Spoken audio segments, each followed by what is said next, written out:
आज शाम 4 बजे होगा योगी का राज तिलक, दूसरी बार लेंगे सीएम पद की शपथ।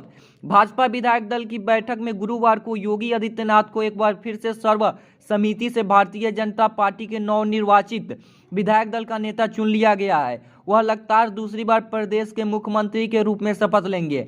पर्यवेक्षक के तौर पर आए केंद्रीय गृह मंत्री अमित शाह और झारखंड के पूर्व मुख्यमंत्री रघुवर दास की मौजूदगी में योगी आदित्यनाथ को विधायक दल का नेता चुना गया। मोतिहारी में दिव्यांगत आरटीआई कार्यकर्ता विपिन अग्रवाल के बेटे ने खुदकुशी कर ली है। रोहित अपने पिता के हत्या से सदमे में थे और खौफनाक कदम उठा लिया। दरअसल रोहित पुलिस की कार्रवाई से नाखुश थे और गुरुवार को सुबह से शाम तक एसीपी कुमार आशीष से मिलने के लिए जोहजहाद करने के बाद संतोषजनक जवाब नहीं मिलने पर घर पहुंचे। रोहित ने घर के सामने एक 3 मंजिले निजी नर्सिंग होम के छत पर पहले शरीर में आग लगाई और छत से कूदकर आत्महत्या का प्रयास किया। घटना के तत्काल बाद परिजनों ने उसे मोतिहारी नगर के एक निजी अस्पताल में भर्ती कराया, जहां उनकी इलाज के दौरान मौत हो गई। बीजेपी ने वीआईपी के सभी 3 विधायकों को क्या मिलाया, बिहार की राजनीति की पलट गई। जिसे एनडीए को जीतनराम मांझी और वीआईपी चीफ मुकेश सहनी बार बार आंख दिखाते थे, उस पर अब पर्दा लग गया है। प्रेशर पॉलिटिक्स करने वाले दोनों नेताओं को एक ही बार में झटका मिल गया है। मुकेश सहनी को तो बड़ा झटका मिला ही है, साथ ही जीतनराम मांझी को भी संकेत मिल गया है कि अब उनकी प्रेशर पॉलिटिक्स नहीं चलेगी। दरअसल कई मौके पर मांझी सरकार गिराने की बात कर चुके हैं। उन्होंने स्वीकार भी किया था कि अगर आपके पास पावर आता है तो आप प्रेशर पॉलिटिक्स करते भी हैं। तो बीजेपी को एक चाल ने पासा पलट दिया है, जिसे 4 विधायकों के दम पर मांझी आंख दिखाते थे और कहते थे कि रास्ता खुला हुआ है, अब ऐसा नहीं बोल पाएंगे। कर्नाटक हाईकोर्ट का बड़ा फैसला। बुधवार को कहा कि बलात्कार या मतलब बलात्कार ही नहीं होता, चाहे वे पति ही क्यों ना हो। पत्नी की सहमति के बिना शारीरिक संबंध बनाना बलात्कार की श्रेणी में रखा जाएगा। न्यायाधीश एम नागप्रसन्ना की पीठ ने यह टिप्पणी वैवाहिक दुष्कर्म के मामले पर सुनवाई करते हुए की। पीठ ने आरोपी पति पर लगे आरोप को बरकरार रखा। पीठ ने कहा, सदियों से माना जाता है कि औरत पति की गुलामी होती है, उसकी हर चीज पर पति का हक होता है, वे चाहे जैसा करे उनके साथ वैसा कर सकता है।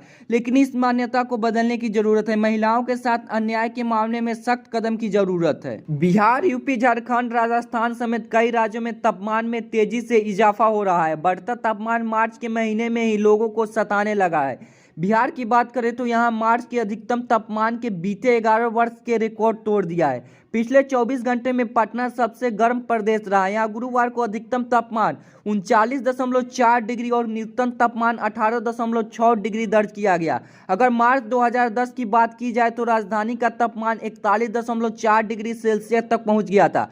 मौसम विभाग के मुताबिक प्रदेश का पारा बहुत जल्द 41 डिग्री सेल्सियस के पार होने का पूर्व अनुमान है। बिहार में 6000 नए डीलरों की होगी बहाली। विधानसभा में नीतीश कुमार के मंत्री ने किया बड़ा ऐलान। मंत्री ने कहा, अगले 3 माह में 6000 पीडीएस डीलर बहाल होंगे। खाद्य एवं उपभोक्ता संरक्षण मंत्री लेसी सिंह ने कहा कि राज्य में जन वितरण प्रणाली के 6000 डीलरों की बहाली जल्द होगी। कोरोना के कारण इसमें थोड़ी देर हुई है, लेकिन अब आगे 3 महीने में बहाली की प्रक्रिया पूरी कर ली जाएगी। साहेबगंज में कार की ठोकर से बुधवार को बेलकाटी धरहरा गांव में मृत भगवानपुर गांव निवासी अनूप दुबे का शव पोस्टमार्टम से गुरुवार को साहेबगंज आने पर परिजनों ने मुआवजा की मांग को लेकर धनैया पैक्स गोदाम के समीप एसएच 74 को जाम कर दिया, जिससे देवरिया साहेबगंज मार्ग पर आवागमन ठप हो गया। 100 के बीच सड़क पर रखे दिए जाने से उक्त मार्ग पर दोपहर 1:30 बजे से शाम 4 बजे तक यानी करीब 2.5 घंटे तक सड़क जाम रहा। जाम की सूचना पर सीओ संतोष कुमार सुमन ने परिजनों को चेतावनी दी कि तत्काल सड़क जाम हटाए, अन्यथा उनके विरुद्ध प्राथमिकी दर्ज कराई जाएगी। मुआवजे के नए नियम के तहत मृतक को आश्रित को 5 लाख रुपए मिलेगा। गर्लफ्रेंड ने बिहार में फांसी लगाई तो बॉयफ्रेंड जयपुर में 8वीं मंजिल से कूदा। बिहार में बचपन के प्यार का गुरुवार को दुखद अंत हो गया है। बात बात में झगड़ा होने के बाद प्रेमी ने जब अपने मोबाइल को स्विच ऑफ कर दिया तो प्रेमिका फंदे से लटक गई। वहीं उसकी मौत की खबर सुनकर प्रेमी बिल्डिंग के 8वीं मंजिल से कूद गया। यह दुखद कहानी मुजफ्फरपुर के अंजलि और विवेक की है। आरबीआई में ऑफिसर पद पर निकली भर्तियां, 18 अप्रैल तक कर सकेंगे आवेदन। बैंकिंग क्षेत्र में सरकारी नौकरी की तैयारी कर रहे युवाओं के लिए अच्छी खबर है। बता दें कि रिजर्व बैंक ऑफ इंडिया ने 303 पदों पर भर्ती निकाली है। वहीं इसमें से ग्रेड बी अधिकारी के 294 पदों के साथ सहायक प्रबंधक के 9 पद शामिल है।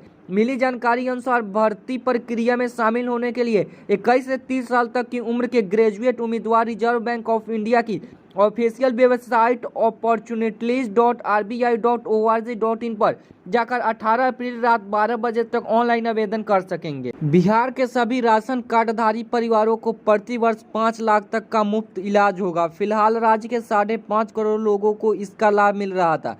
अब बिहार सरकार अपनी राशि से इसका लाभ 4 करोड़ और लोगों को देगी। स्वास्थ्य मंत्री मंगल पांडे ने विधानसभा में गुरुवार को इसकी घोषणा की। उन्होंने कहा कि राज्य के लोगों को मुख्यमंत्री नीतीश कुमार ने यह एक और बड़ा तोहफा दिया है। बिहार हर पल न्यूज को लाइक करें, सब्सक्राइब करें और बेल आइकन दबाना ना भूलें, साथ ही शेयर